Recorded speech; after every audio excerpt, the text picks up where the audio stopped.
Recording. Jeremy, ready when you are. Sure. Hi, Liam. How you doing? Yeah, I'm good, thank you. How are you? Yeah, very good, thanks. It's been a while since you played T20 for England, way back in 2017. I wonder how you compare yourself now as a player to then when you first made your debut for England. Yeah, very different player and very different person. I think that's a good thing about franchise cricket these days is the experiences that you gain all around the world is pretty invaluable when it comes back to coming back into an international setup. So for the first time in my career, I feel like I belong in this environment, and it's nice to be back in this environment. So yeah, like I said, I think I was pretty immature, and yeah, I feel like I'm a much different person now, and even more so as a player. You've had another excellent big bash, 426 runs. I mean, tell us what the bash has done for your game, do you think? Yeah, I think it's such an exciting competition. It's obviously a well-renowned competition around the world, but it's such a fun competition to play in. I've been very lucky that I've been at Perth for 2 years. It's a great environment, and it was great to have a couple of English blokes, especially Jace there with me this year. It was really nice to open the batting with him and spend some time with him on and off the pitch, and more so learn from him as well. So yeah, I really enjoyed the Big Bash. It's been the last couple of years. It's been great for me. It's been great for my game, and especially with T20 World Cups coming up as well. It's always great to gain experience over there. Yeah, you were opening with Jason in the bash. When you last played for England, though, Liam, you were batting at six. So where do you see your place in this, order that's packed with talent? Yeah, I think that's the exciting part of English cricket at the moment. I think we've got so many of the world's best in our team at the moment. So one thing I do pride myself on is being flexible, and yeah, wherever an opportunity comes up, hopefully I'll be ready to take it, whether wherever in the order that may be. Ed Smith was saying too that your leg spin obviously gives you another string to your bow. I mean, how much has that developed too? Yeah, I've spent a lot of time. It's something I really enjoy. The challenge of trying to become a better bowler is yeah, it's something I really enjoy every day. It's been nice to come out here, and it'll be great to work with Jeet over the next couple of weeks. So yeah, it's been something I've worked really hard on over the last couple of years. It's probably something that it's helped playing at Old Trafford, as spinning white ball cricket is such a massive part of the game there. So yeah, it's something that I'm continuing to work on, and like you said, it adds another string to my bow, and yeah, hopefully in the next couple of years I can try and turn myself into a genuine all rounder. How realistic though is it breaking into the England squad, do you think, in World Cup year? And will the IPL help you too, do you think? Yeah, like you said, it's difficult. There's a reason they're probably one of the best white ball teams, if not the best white ball team in the world at the moment. And it's great to be around the environment. It's great to come in and learn off some of these players. And the IPL is the same. I'm lucky I get to spend time with Joss and Ben, and obviously having Joff there will be great too. So like you said, there's a couple of T20 World Cups coming up, and yeah, the experience over here and the experience of the IPL stand me in good stead. Just finally, Liam, while you were playing the bash, of course, Alex Hales was having a great tournament. He scored, over 500 runs, and some Aussies are wondering when he's going to be back in the England team. And from what you saw, I mean, how well is Alex Hales playing? And is there a way back for him, do you think? Yeah, Alex was playing beautifully in the Big Bash. Towards the end, it was almost like yeah, he was winning games on his own. So Alex is playing beautifully at the moment, and he has been for a while as well. But yeah, whether he comes back into the squad, it's way above my pay grade. So yeah, I know one thing's for certain, that Alex is playing some great cricket at the moment. Thanks, Liam. Cheers. Cheers. Cal, please. Hi Liam, good to see you. You mentioned there you've matured a lot as a player in recent years. Can you just talk a bit more about that? And also, do you feel the experiences from franchise cricket has helped you develop your game, learning from others around the world as well? Yeah, absolutely. I've spent time in an IPL, played two Big Bashes. I've been in South Africa as well as Pakistan. So yeah, I guess playing with all the different players around the world.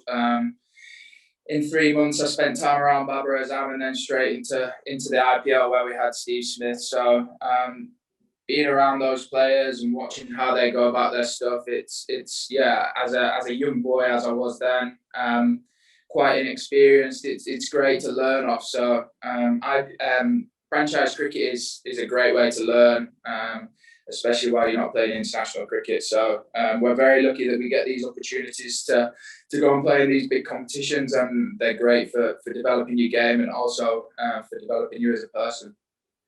And just a bit on bubble life, I guess you're now quite accustomed to it. Does it come easy to you now? Yeah, thankfully we've got Call of Duty, which gets us through a fair bit of time during the bubble life.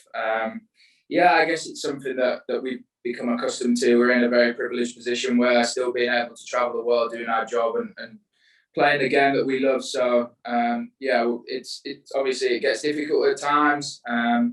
Especially if things aren't going great for you on the pitch. But yeah, like I said, we're in a very privileged position, and it's something that we've got to deal with at the moment.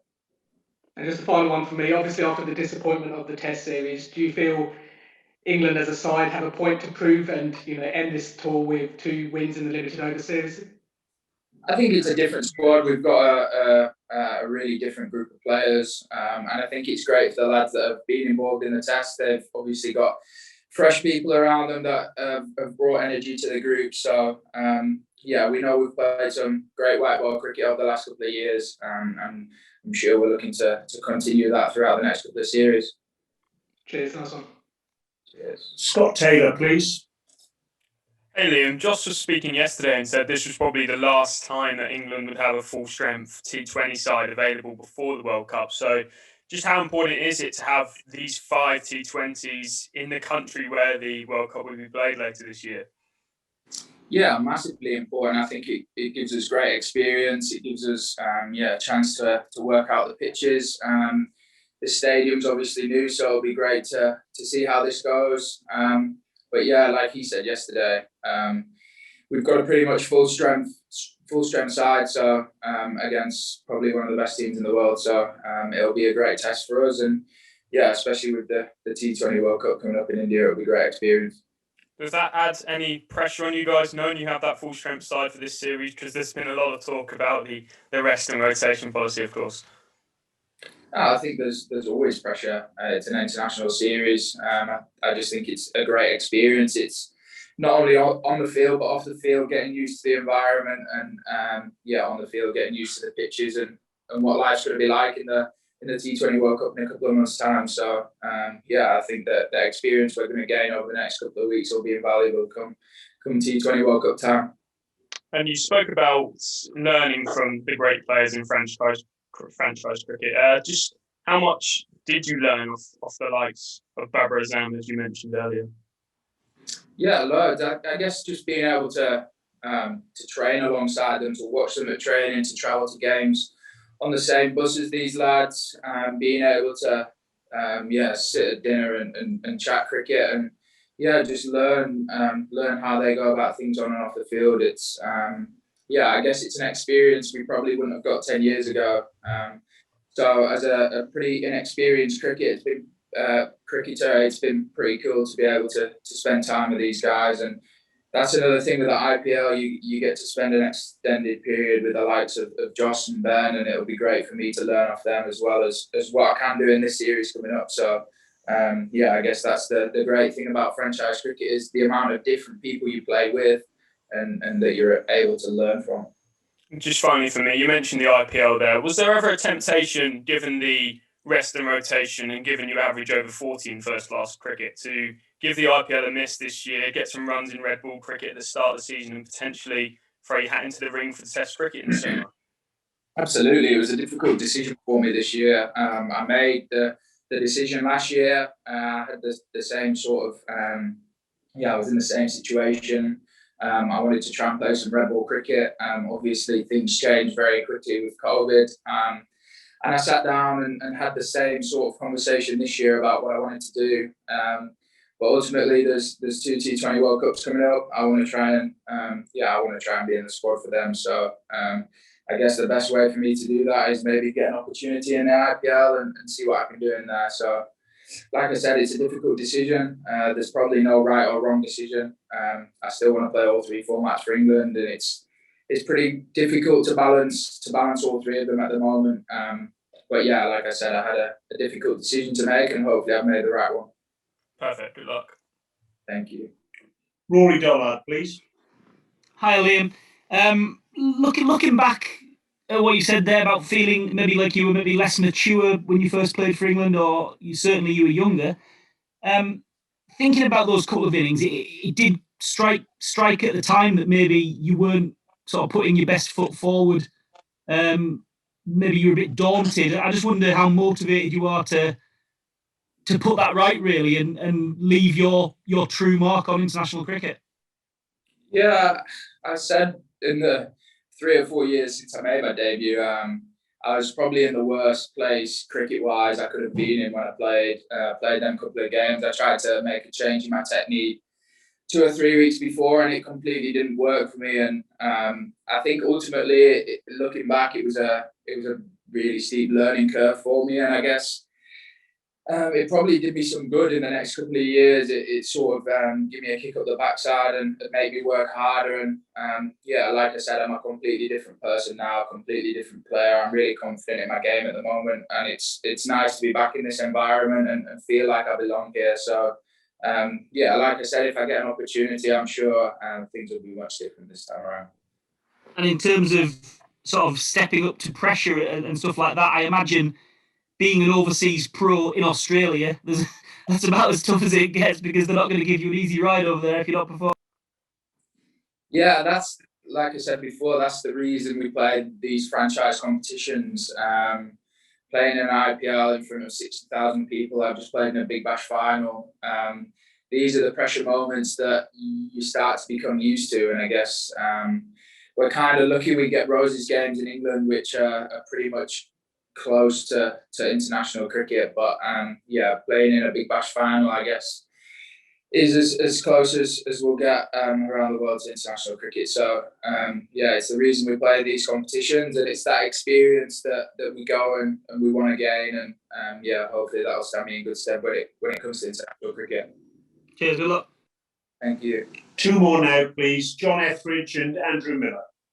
Liam, hi. Did you always feel confident that you would get another chance to play for England again?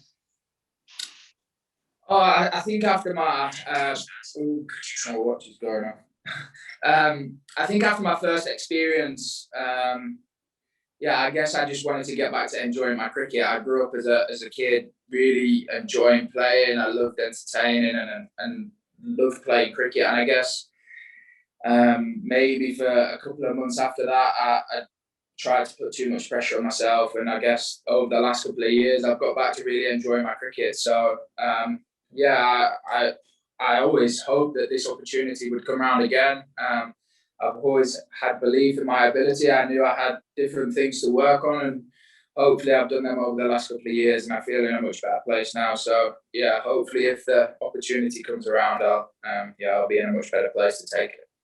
And you had a crack at captain in Lancashire. What did you learn from that? Yeah, I was pretty young and inexperienced when I took on that role. It was a pretty difficult year for me. I guess it was a very steep learning curve. I had a lot to deal with at the time, and I'm really grateful for the opportunity that I did get. It was like I said, a steep learning curve, and I'm glad I took on the role. It wasn't quite for me, but I guess the lessons that I've learned they've helped me over the last couple of years, and I feel as though my game actually improved the year I was captain, even though the results weren't quite as I wanted. My game definitely improved, and it definitely helped me mature as a person, which was the main thing. Is it something you might consider doing again in the future? I guess later on in my career. Right now, probably not. I guess being a county captain is pretty difficult off the pitch. On the pitch was the real easy stuff and the real enjoyable stuff, and I'd do that again tomorrow. It's more the off the field stuff that's pretty time consuming and becomes hard work. So I take my hat off to all the county captains around the circuit. Dane does a great job with us now, so I'm pretty happy to help him out whenever he needs his help. Thanks, Sid. Last of all, Andrew Miller, please. Hi, Liam. Just want to have a quick chat about your spin bowling, because obviously that one thing that Ed Smith mentioned in when the selection was made, they're saying that the fact you've got this extra string to your bow is a big factor, and particularly I guess in an age of matchups when you can bowl leg spin and off spin. I mean, how significant do you think that could be, particularly with an Indian World T20 coming up at the end of the year as well? Yeah, it's something I've worked really hard on, like I said, over the last couple of years. For this exact moment is to try and make me a little bit more selectable, having that extra string to my bow and being able to spin the ball both ways. It's something I work really hard on in the nets, and it's something I enjoy trying to get better at. It's a real big challenge for me. When it's not your main asset, it becomes a little bit more difficult and a little bit more challenging. So I really enjoy the challenge of bowling at the lads and trying to improve my game. And I guess over the last couple of years, I think my bowling has improved a fair amount, and hopefully that can continue over the next couple of years. Is there one variety that comes out better than the other at the moment, you think? I guess it's just being able to adjust to the situation. Like I said before, I play at Old Trafford. It's obviously spin friendly there, and it gives me a chance to build confidence that I can bowl both in games and do it successfully. So pretty much all T20 campaign I was bowling my 4 overs and really enjoying the challenge of being able to affect the game with the ball as well as the bat. And I guess it takes a little bit more pressure off your batting as well, knowing that you can produce results with the ball as well. So it's something I really enjoy. Being able to do all 3 things in the game at the moment is massive, and I'll continue to develop my bowling and my fielding, and hopefully my batting can keep developing as well, and keep getting better and enjoying the challenge of getting better at all 3. Fantastic. Thank you. Thank you very much, everyone. Take care. See you tomorrow. Thank you. Cheers, guys.